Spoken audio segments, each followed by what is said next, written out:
What's up, guys? Jordan here from Prescript.com, and I'm here to talk about 18.4. Alright, I don't know how you guys feel about this. I think it's going to be a fun one. This one is just grunt work, a lot of deadlifts. So it starts off Diane, 21-15-9. Deadlifts at 225, 155 for the women, and handstand push-ups, and then you go into a heavier round of 21, 15, and 9 deadlifts. It's 315 for the men, 205 for the women, and those are separated by a 50-foot handstand walk each time. Let's talk some workout prep and warm-up. For this workout, we're going to want to open up our hips and lower back for those deadlifts, and then a little bit of shoulders, get those ready for all the handstand push-ups and being upside down in those handstand walks. So let's start out opening those hips, 2 minutes on each side of a pigeon pose, a 2-minute forward fold to loosen up those hamstrings and that lower back, and then go through 2 supersets at a leisurely pace with some light dumbbells of 8 dumbbell push press and 8 light dumbbell RDLs.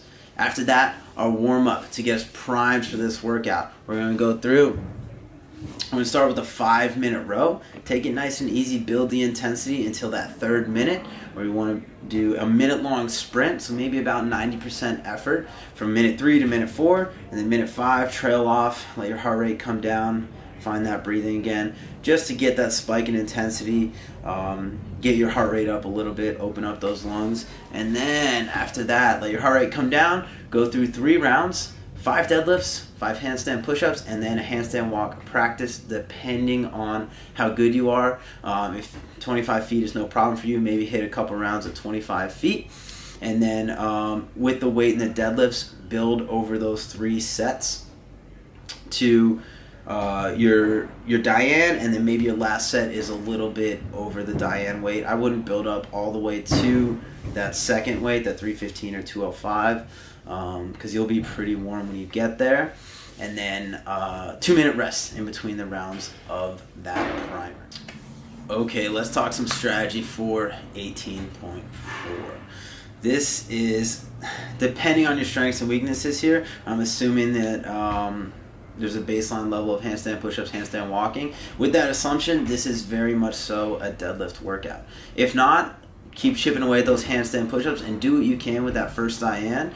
But if we're thinking about getting all the way through this thing, or doing our best to get all the way through this thing, it's going to be smart to break up your deadlifts early on in that Diane, even though it's just 225. Say that's a weight you can go unbroken for 21. Maybe you break that into 2 sets there. Use that as a rest to break the tension. Quick break on a deadlift that doesn't have to be much. Just drop that barbell and take 1-2 breaths. Maybe 3 seconds later you're back on those reps. But you're breaking that tension. A set of 11 and a set of 10 is a lot easier to manage than a set of 21 in terms of fatigue. And then when you get on the wall, big sets. The big thing here is going to be not getting no reps on the handstand push-ups. We see a new standard. It looked like in the announcement the guys were having a little bit of trouble meeting that standard. So some things to think about as you're going through those handstand push-ups to make yourself a little bit taller. Really finishing that extension through his arms, and not only through the elbows, but through the shoulders, pushing into the ground. From there, we think about good spinal position. So anytime you get overextended, you're sticking that butt out, that's not going to be any good for your overall length. It's going to make you shorter on that wall. So keep that stomach tight, almost like a hollow body position, so that you're getting that full length of the spine. And then from there, the last thing is going to be, as you reach the top of that handstand push-up, point your toes down towards your body. All right, that's going to lift up your heel just a little bit, and that might be the little bit that you need to get above that line.